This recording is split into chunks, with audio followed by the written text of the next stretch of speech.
Okay, let's get started on day 3 of the Intuition Week Challenge mini series that is all about trusting your intuition. And so this is like a very short 10-minute-ish overview of different intuitive topics. This is part 3, so I've got 2 others that you can watch, view, comment, tag, share on different topics. Today is all about trusting your intuition. And we're going to talk about some of the main questions that I get from people, because a lot of times in our journey, in our spiritual awakening, our intuitive development, just trying to understand who we are at our soul level core, we have a lot of doubts. We have not been taught in this world necessarily, nor grown up in a space that allows us to understand or tap into our intuitive gifts in any real way that we can count on, right? I grew up seeing things, experiencing things, feeling things as a kid, and mostly spent my childhood completely terrified of the dark every night.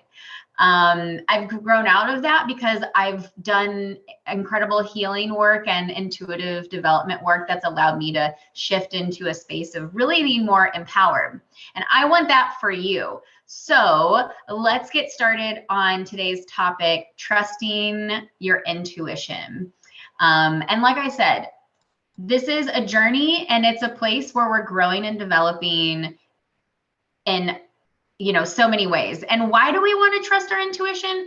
Because so many of us are searching for alignment. We want to be moving forward in a way that creates the highest alignment, the most abundance, the greatest ease and flow. And when you can tap into your intuitive gifts and listen to your intuition, you're ultimately tapping into this higher aspect of yourself that gives you guidance to go down that path. And so that is what's going to help us, when we're trusting our intuition, that's what helps us get there. So let's do this. So here are 3 topics we're going to be talking about today.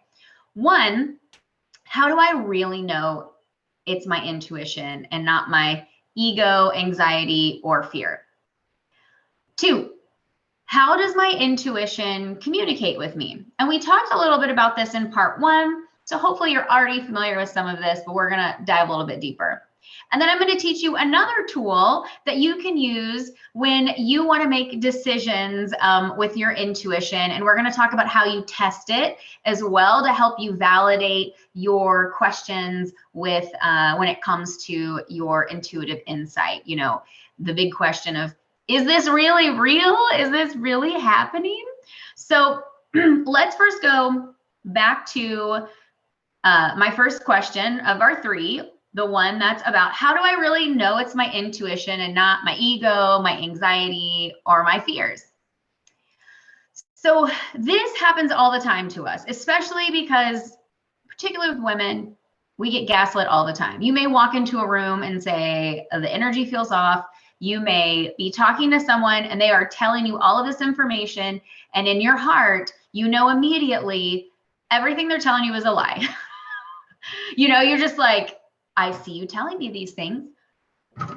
Oop, my little phone dropped. I see you telling me these things, but I don't actually feel like anything that's coming out of your mouth is true. And you can't tell why, because nothing on the surface seems to give you the idea that this is a lie. That's how we're leaning into our clear knowing. When we talk about our clairs, because you happen to know that this is not actually truth. All right. So let's go back to that question that I just talked about, the how do I know it's really my intuition? So first, let's debrief again our clairs, the way our intuition communicates with us. We talked a little bit about that, but I want you to kind of put that in the back of your mind, that there are ways that our intuition communicates with us. But how do you really know then that it's not just like your ego or whatever? So first, we're going to ask ourselves, how do I feel? Am I scared? Is my body reacting? When you think of, how do I really know that what's happening right now is actually an intuitive guidance? This goes back to activating your clairs, tapping into those, getting out of your mind and into your body.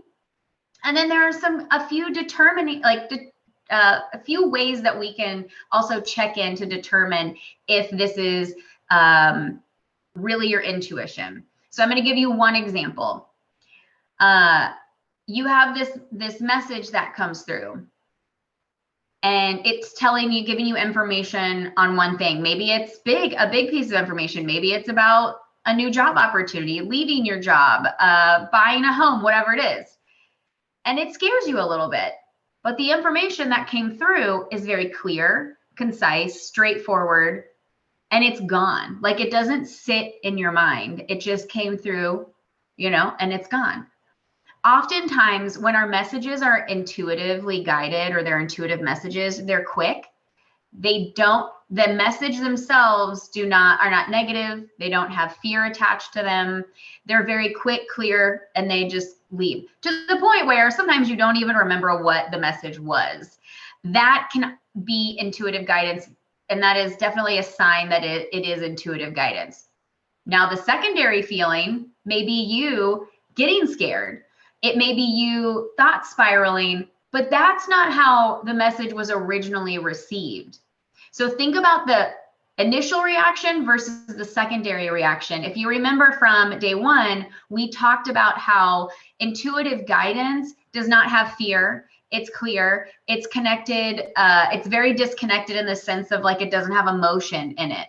So if the first message that comes through, I feel like I'm like, the first message that comes through does not have emotion with it, that's your intuitive guidance. If the second feeling or message that comes through, it then creates anxiety and fear, you have reactions in your body around it, that's the ego, that's the anxiety, that's the keeping us safe mentality that isn't about our intuition. Because oftentimes there can be messages that our intuitive guidance gives us that's scary. I experienced that. I'm in the place of listening to my intuitive guidance and intuitive messages, but I don't see the bigger picture yet, but I'm following my messages. And that can be really common when you're thinking about, like, what happens when you receive intuitive messages that ask you to go beyond where your mind normally might lead you, or where your normal day-to-day life might lead you. It's that trust.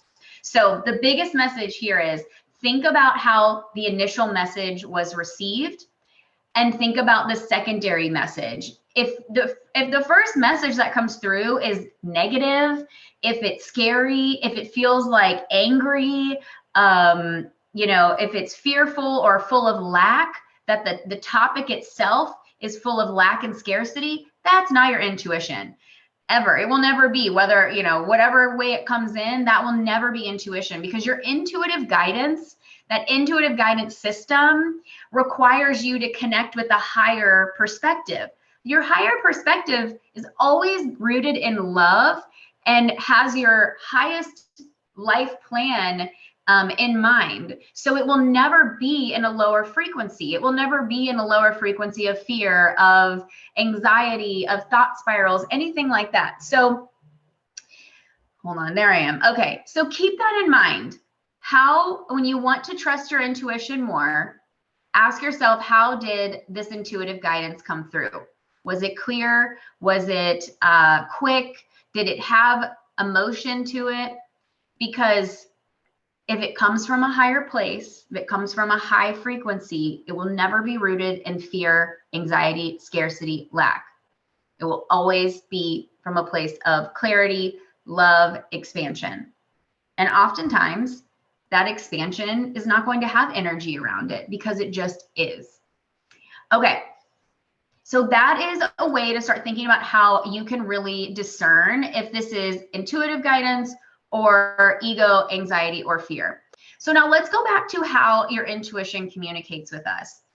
Like I said, I've mentioned this before, but there are different ways that our intuition communicates with us. We can have this auditory aspect where we're hearing messages inside of our mind that oftentimes just sound like our own voice. They oftentimes don't sound like anything else, but they give you information as needed. Sometimes they can sound different, but for the most part, it can sound like your own voice. You can see things through your third eye. A great way to develop your third eye, very simply, are guided visualizations, guided meditations. That is clairvoyance. And then clairsentience is that feeling into your body. Think about how, if you dive deeper into your chakras, how your chakras can activate and give you messages based on how you're feeling. Are you in a place of fear? Are you in a place of expansion? Our chakras do a great job of telling us and giving us intuitive information as well. Claircognizance is that clear knowing, and that is where you receive intuitive guidance that may not make sense at all for what's happening in your life, but the message is clear enough to where you're like, I pay attention to this, and I know the answer, or I know this is going to happen, or I know this thing, but I can't necessarily tell you why. That is that claircognizance. Then you have clairgustance, which is around taste. I say this one, I usually only comes up for me when I'm doing psychic readings for people. It's a little less when it comes to just the everyday. So there's also smell. You can also be reminded of memories, connect those to questions as you're translating. The main thing here, though, is there are different ways that our intuition communicates with us, and you may receive a variety of these messages in a multidimensional way. When I'm channeling or doing a psychic reading, I am hearing things, seeing things, feeling things. It doesn't have to be limited to the scope of one communication style. And the more you become open and strengthen your clairs, the more dynamic your messages will receive. That is a way to help you test how you're feeling, how you're being guided intuitively as you start to develop your clairs, because you can be like, well, my clairsentience really feels in the same vein or on par with the clear knowing I just received. I also saw, in my third eye, something similar. They all seem to be connected and giving me this really robust, full picture of what's happening. So think about how you can leverage your intuitive guidance by combining more than one clair in a message. And it's not that you have to do the work. Your intuitive guidance, as long as you're open, will let you do that. So just receive, be open to receiving, practice exploring with these different clairs so that you strengthen them. And as you receive intuitive guidance, you find yourself being able to receive really robust information. So that is a really great way to start trusting your intuition as well. So now let's talk about a new tool that you can use to make decisions. I love using this for decision making. I love practicing my intuitive gifts with decision making, and you can practice this with a friend as well. Before I start, I just want to check the chat and see if there's any. Let me see if there's anything that I'm missing. If you are joining live, please comment and I will make a note. Otherwise, I'll put another little note up in my story so you can let me know that you're here. So how can you make decisions using your intuition? So we talked a little bit about starting to use different clairs to come to a more multidimensional picture when you're receiving intuitive messages or intuitive guidance. Another way you can do that is we're going to activate our third eye, and we're going to make decisions using colors. So let me walk you through this, and then we will wrap up this mini series for today. So we are going to use your third eye vision to get yes, no answers, but not just any yes, no answers.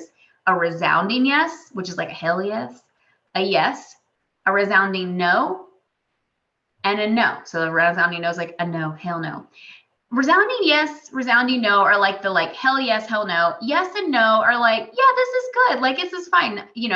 Not the end of the world, right? So think about them, that nuance in that way. The tool we're going to use are colors.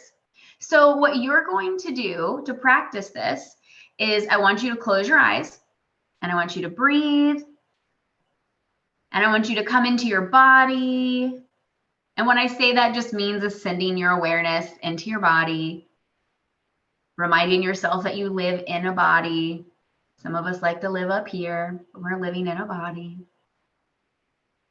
And just start to like come back into that awareness of yourself. And when you're ready, if you haven't already, go ahead and close your eyes. Good. And then I'm going to say this, and then when you I'm going to ask you what these colors are. So colors are going to show up in your third eye, or they're going to come up through different clears. I'm going to say, show me a resounding yes, and you're going to see which color comes through, and you're going to write it down. And we're going to do this with the 4 options. So close your eyes. All right, good job. And now I want you to see what color comes up. Show me a resounding yes. So like I just got yellow. And I'm going to write that down. My color for resounding yes is yellow. All right. Show me yes. And I just got blue, but write down your color. And that's your yes. All right. Show me a resounding no. And then write down your color. And show me a no.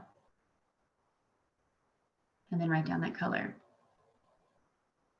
And now you can use this tool to get yes, no answers whenever you need it. You can even do this with a friend and send them questions and see what colors they get when they ask. So I like to use this in a statement.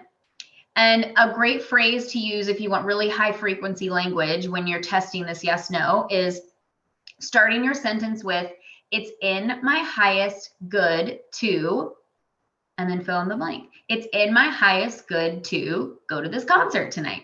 It's in my highest good to go out to dinner with these friends tonight. Something like that. It's in my highest good to whatever. Remember, your first response, the immediate color you get, is your intuitive guidance. Sometimes you might see colors interacting with each other. Play with that, but this is a really great way to start practicing and testing your intuition. When you write this stuff down, you can come back to it and then check it out later and validate your results. I love to validate my results. So know that that is a really powerful way for you to start practicing your intuition, developing your intuition in a way that is so simple, but you can test and validate your results. So thank you for joining today. This was so fun. I'm going to offer up, oh yeah, at the end of this, I'll offer up for this day only. I offer up a special freebie and giveaway. So today you will receive, let me see, how do I want to say this?